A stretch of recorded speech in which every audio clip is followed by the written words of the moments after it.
Hi friends, welcome to Prerana and Sadhana class. ఈరోజు మనం భారతదేశ శీతోష్ణ స్థితిని గురించి తెలుసుకుందాం. అయితే తెలుసుకునే ముందు ఒక చిన్న మోటివేషన్. ఆసక్తి ఉన్న వాళ్ళకి ఏ శక్తి కూడా ఆపదు ఫ్రెండ్స్. ఆసక్తి అంటే చదువుపైన ఆసక్తి ఉంటే మనం ఖచ్చితంగా సాధిస్తాం. ఆ శక్తి మనలో ఉంది అన్నట్టుగా మనం ముందుకు వెళ్తూ ఉంటాం. దీనికి నిదర్శనంగా నాకు ఈ మధ్య వచ్చిన టీజీటీ 3 సార్లు నేను డిఎస్సిలో ఫెయిల్ అయ్యాను.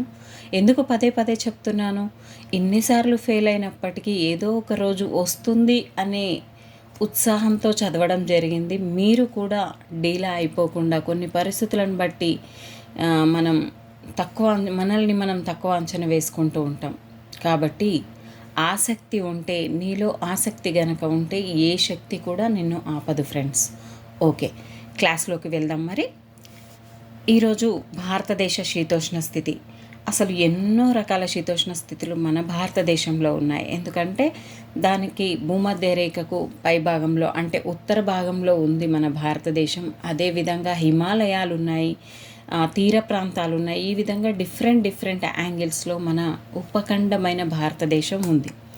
అయితే ఇక్కడ శీతోష్ణ స్థితికి వాతావరణానికి చాలా తేడా ఉంది ఫ్రెండ్స్.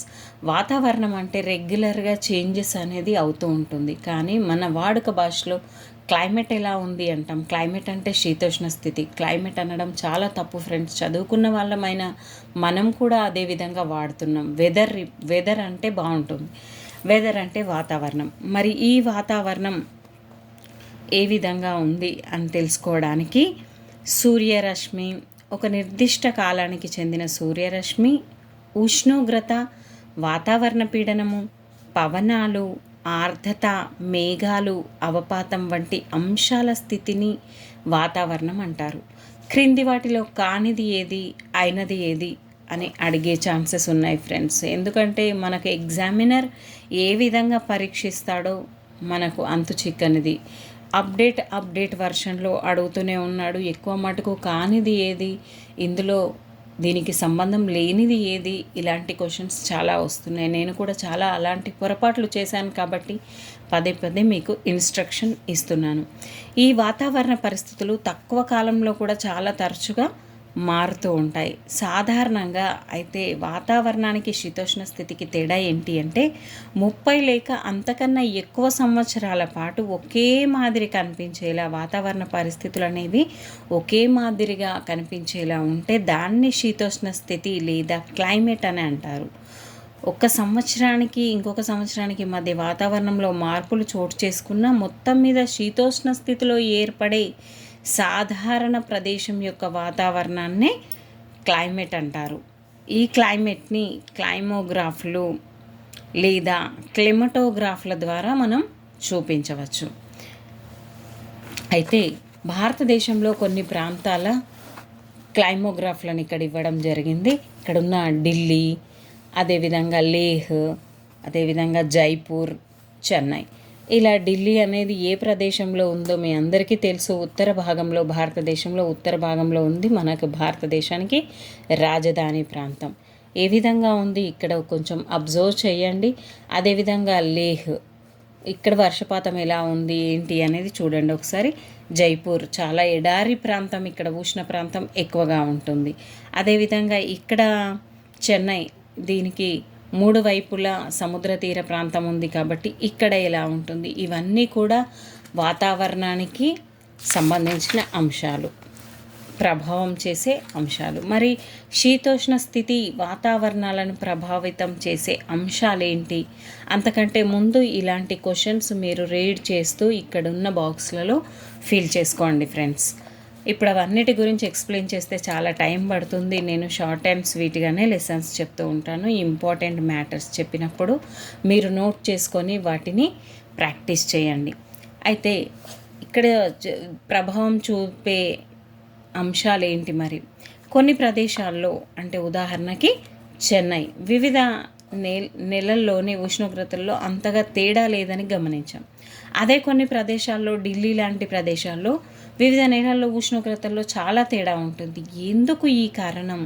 ఎందుకోసం ఈ విధంగా సంభవిస్తుంది? మరి భారతదేశం వివిధ ప్రాంతాల్లో ఉష్ణోగ్రతలు ఎన్నో తేడాలు ఉన్నాయి. ఇందాకే చెప్పాను. దేనివల్ల అంటే హిమాలయాలు, అదేవిధంగా దక్షిణ ద్వీపకల్పం సముద్రాలతో చుట్టుముట్టి ఉంది. అది కొన్ని ప్రదేశాలు తీరానికి చాలా దూరాన ఉన్నాయి, కొన్ని ప్రదేశాలు చాలా ఎత్తైన ప్రదేశాలు ఉన్నాయి, కొన్ని ప్రదేశాలు మైదానంలో ఉన్నాయి, కొన్ని ప్రదేశాలు శీతోష్ణ స్థితి ప్రభావం చేసే అంశాలకు కారకాలుగా ఉన్నాయి. మరి ఆ కారకాలు ఏంటి? మన భారతదేశంలో వీటి ప్రభావం ఏ విధంగా ఉందో తెలుసుకుందాం. అక్షాంశం, రెండవది భూమికి నీటికి గల సంబంధం, మూడవది భౌగోళిక స్వరూపం, నాలుగవది ఉపరితల గాలి విస్తరణ. అంటే ఇందులో కూడా కానిదేది అని అడిగే ఛాన్సెస్ ఉన్నాయి ఫ్రెండ్స్. ఖచ్చితంగా మీరు ఈ స్టార్ మార్క్ పెట్టుకొని దీన్ని నేర్చుకోండి. అక్షాంశం లేదా భూమధ్య రేఖ నుంచి దూరం. ఈ మ్యాటర్ని మీరు అర్థం చేసుకుంటే దీన్ని కూడా బట్టి పట్టాల్సిన అవసరం లేదు. భూమధ్య రేఖ నుంచి దూరం పెరుగుతున్న కొద్దీ సగటు ఉష్ణోగ్రతలు తగ్గుతూ ఉంటాయి. ఎందుకు భూమధ్య రేఖ నుంచి పెరుగుతున్న కొద్దీ అంటే భూమధ్య రేఖ వద్ద చాలా డైరెక్ట్గా సూర్యకిరణాలు అనేటివి పడతాయి, అంటే నిటారుగా పడతాయి. కాబట్టి అక్కడ ఉష్ణోగ్రత ఎక్కువే ఉంటుంది. ఆ ఉష్ణోగ్రతకు తగ్గట్టుగా మళ్ళీ వర్షపాతం ఎక్కువగా ఉంటుంది. కాబట్టి అక్కడ ఉన్న క్లైమేట్ అనేది చాలా డిఫరెంట్గా ఉంటుంది. అంతేకాకుండా మనది భూమధ్య రేఖకి కొంచెం దగ్గరలో ఉంది, ఉత్తర భాగంలో ఉంది. దీనికి భూమధ్య రేఖకు ఉష్ణ ప్రాంతాలు భూమధ్య రేఖకు దగ్గరగా ఉన్నవి, ధ్రువ ప్రాంతాలు అనేటివి ధ్రువాలకు దగ్గరగా ఉన్నవి. అక్కడ ఏంటంటే సూర్యకిరణాలు అనేటివి ఏటవాలుగా పడుతూ ఉంటాయి. అందుకని అక్కడ వాతావరణం అనేది చాలా చల్లగా ఉంటుంది. ఉదాహరణకు మనం ఇండోనేషియా, జపాన్ల శీతోష్ణ స్థితులు పోలిస్తే మనకు ఈ తేడాలు అర్థమవుతాయి.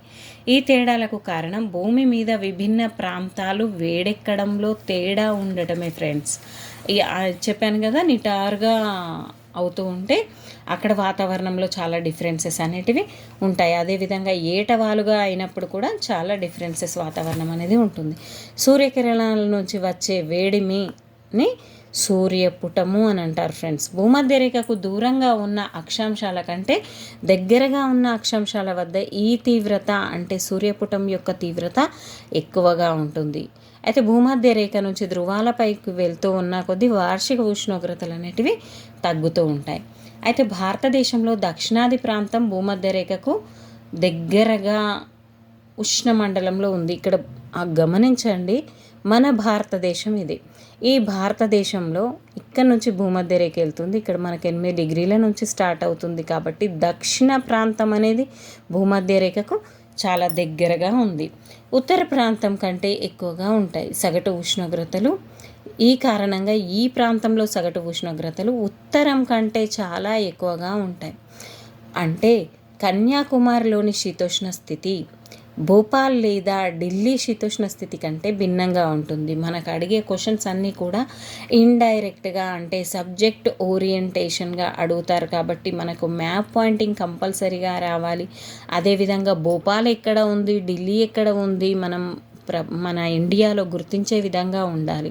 అంటే ఇవన్నీ కూడా ఉత్తర భాగంలో, ఇది భోపాల్ అనేది మధ్యప్రదేశ్ క్యాపిటల్ సిటీ కాబట్టి ఇది ఇక్కడ మధ్యలో ఉంటుంది. ఈ విధంగా మనకి ఈ అక్షాంశాల గురించి అంటే సరి అయిన ప్రదేశాలు తెలిసినప్పుడు మాత్రమే ఆ ప్రశ్నకు సమాధానాన్ని మనం పెట్టగలుగుతాం ఫ్రెండ్స్. అయితే భారతదేశాన్ని కర్కట రేఖ ఇంచుమించు 2 సమభాగాలుగా అంటే ఈ విధంగా వెళ్తుంది.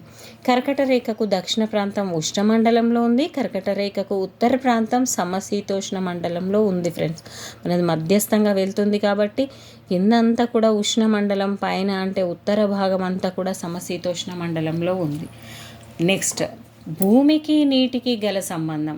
ఇప్పుడు చూడండి, భారతదేశంలో భూమి నీటి ప్రదేశాలకు చూపించే పటం చూస్తే మీకు చాలా మటుకు అర్థమవుతుంది.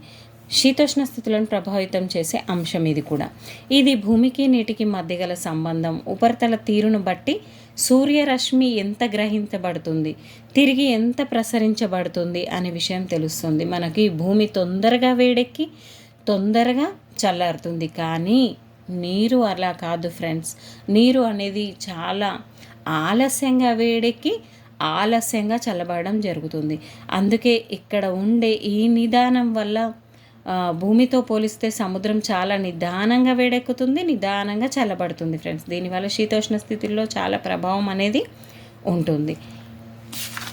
నెక్స్ట్, దక్షిణ ప్రాంతంలోని అధిక భాగం సుదీర్ఘ కోస్తా తీరం వల్ల సముద్ర ప్రభావానికి గురవుతూ ఉంటుంది. అంటే వాటర్ బాడీ ఎక్కువగా ఉంటుంది కాబట్టి ఇక్కడ అంతా కూడా ఉష్ణోగ్రతల్లో అంతగా తేడా ఉండదు ఫ్రెండ్స్. ఎక్కడైతే సముద్ర ప్రాంతం ఉంటుందో అక్కడ ఉష్ణోగ్రతల్లో ఎక్కువ మార్పు అనేది ఉండదు. దీనినే శీతోష్ణ స్థితి అని అంటారు. అక్షాంశం మీద సముద్రం నుంచి దూరంగా ఒకే ఎత్తులో ఉన్న ప్రదేశాలను పోలిస్తే సముద్ర ప్రభావం ఏంటో బాగా మనకి అర్థమవుతూ ఉంటుంది.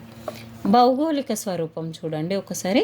సముద్ర మట్టం నుంచి ఎత్తుకు వెళుతున్న కొద్దీ మీకు అందరికీ తెలిసే ఉంటుంది, ప్రతి 1000 కిలోమీటర్లకు ఒకసారి 1000 మీటర్లకు ఒకసారి పైనకి వెళ్ళే కొద్దీ 6 డిగ్రీల దాదాపు 6 డిగ్రీల సెల్సియస్ ఉష్ణోగ్రత తగ్గుతూ ఉంటుంది. అదేవిధంగా లోతుకు 32 కిలోమీటర్ల లోతుకు వెళ్ళే కొద్దీ మనకి 1 డిగ్రీ సెంటీగ్రేడ్ ఉష్ణోగ్రత పెరుగుతుంది. దీన్ని ఏ విధంగా గుర్తుపెట్టుకోవాలి?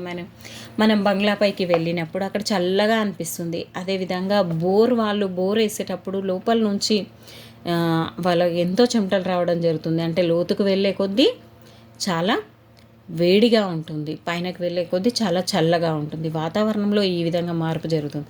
అదేవిధంగా మనం చలికాలంలో వాటర్ వెచ్చటివి కావాలి అంటే బోర్ నుండి వాటర్ తీసుకోవడం జరుగుతుంది. అప్పుడు చాలా అవి వెచ్చగా ఉంటాయి. చూడండి, బంగ్లాపై నుంచి అంటే ట్యాంక్ నుంచి వచ్చే వాటర్ చాలా చల్లగా ఉంటాయి. దీనికి ఉదాహరణగా కంపేర్ చేస్తూ చదివితే చాలా ఈజీగా గుర్తుంటుంది ఫ్రెండ్స్. అయితే ఇక్కడ సముద్ర మట్టం నుంచి ఎత్తుకు వెళ్తున్న కొలది తగ్గుతుందని మనందరికీ తెలిసిందే. ఉష్ణోగ్రత చాలా తక్కువగా ఉంటుంది. ఒక ప్రదేశం యొక్క శీతోష్ణ స్థితిని ఆ ప్రదేశం యొక్క ఎత్తు కూడా ప్రభావితం చేస్తుంది. హిమాలయ ప్రాంతాల్లోని సిమ్లా, గుల్మార్గ్, నైనితాల్, డార్జిలింగ్ వంటి వేసవి విడుదలలో చాలా చల్లగా ఉంటుంది. ఎందుకంటే ఇవి చాలా ఎత్తైన ప్రదేశాలు కాబట్టి. పశ్చిమ కనుమల్లోని కొడైకెనాల్, ఉదకమండలం వంటి ప్రాంతాల్లో తీర ప్రాంతాలతో పోలిస్తే ఉష్ణోగ్రత చాలా తక్కువగా ఉంటుంది. నెక్స్ట్, వాతావరణంలో ఉపరితల గాలి ప్రసరణ. ఉత్తరార్ధగోళంలో ఉప ఆయన రేఖ అధిక పీడనం వల్ల శాశ్వత పవనాలు ఏర్పడతాయి. ఇవి భూమధ్య రేఖ వద్ద ఉండే అల్పపీడన ప్రాంతం వైపు పశ్చిమంగా పయనిస్తాయి. వీటిని వ్యాపార పవనాలు, ఇంగ్లీష్లో వీటిని ట్రేడ్ విండ్స్ అంటారు ఫ్రెండ్స్. ట్రేడ్ అన్న పదం జర్మన్ పదం. ఎక్కువ మటుకి మనకు లాటిన్ పదాలు అదేవిధంగా గ్రీకు పదాలు ఉంటాయి, కానీ ఇక్కడ ట్రేడ్ అనే పదం జర్మన్ పదం అని గుర్తుపెట్టుకోండి. దీని ట్రాక్ అనే అర్థం. అంటే ఒకే దిశలో స్థిరంగా పయనించే గాలులని అర్థం. ఇక్కడ శుష్క ఈశాన్య పవనాల మేకల్లో భారతదేశం ఉంది. అంటే భారతదేశ శీతోష్ణ స్థితి ఉపరితల ఛాయ ప్రవాహాల వల్ల ప్రభావితం అవుతుంది. ఈ ప్రవాహాలను జెట్ ప్రవాహాలు అని అంటారు. ఈ విధంగా వాతావరణంలో మార్పులు రావడానికి కారణం ఈ 4 అంశాలు. చాలా చక్కగా గుర్తుపెట్టుకుంటారని ఇంతటితో నా లెసన్ని ముగిస్తున్నాను. Thank you friends. మరొక వీడియోతో నేను శీతాకాలం ఈ కాలాల గురించి కూడా ఎక్స్ప్లెయిన్ చేయడం జరుగుతుంది. ఈరోజు వాతావరణం ఎలా ఉంది అనండి, కానీ ఈరోజు శీతోష్ణ స్థితి ఎలా ఉంది అని మాత్రం యూజ్ చేయకండి ఫ్రెండ్స్. తెలుసో తెలియక ఇన్ని రోజులు మనం యూజ్ చేసాం, కానీ వెదర్ ఎలా ఉంది అని మాత్రమే అడగండి. Thank you friends. ఈ వీడియో మీకు నచ్చింది అనుకుంటాను. Please like, share and comment it. ఎందుకు అంటే మీరిచ్చే కామెంట్స్ నాకు చాలా బూస్టింగ్గా ఉంటాయి. నేను ఇంకా ఎన్నో వీడియోలతో ముందుకు రావాలి అనిపిస్తుంది, కానీ ఏ స్పందన లేకపోతే నాలో కూడా స్పందన రాదు ఫ్రెండ్స్. ఇది మాత్రం గుర్తుపెట్టుకోండి. ప్లీజ్ ఎక్కువ మందికి షేర్ చేస్తూ వాళ్ళ జీవితాల్లో కూడా కొత్త వెలుగులు నిండాలని ఆశిస్తూ ఇంతటితో ఈ క్లాస్ని ముగిస్తున్నాను. Thank you friends. Thank you everyone.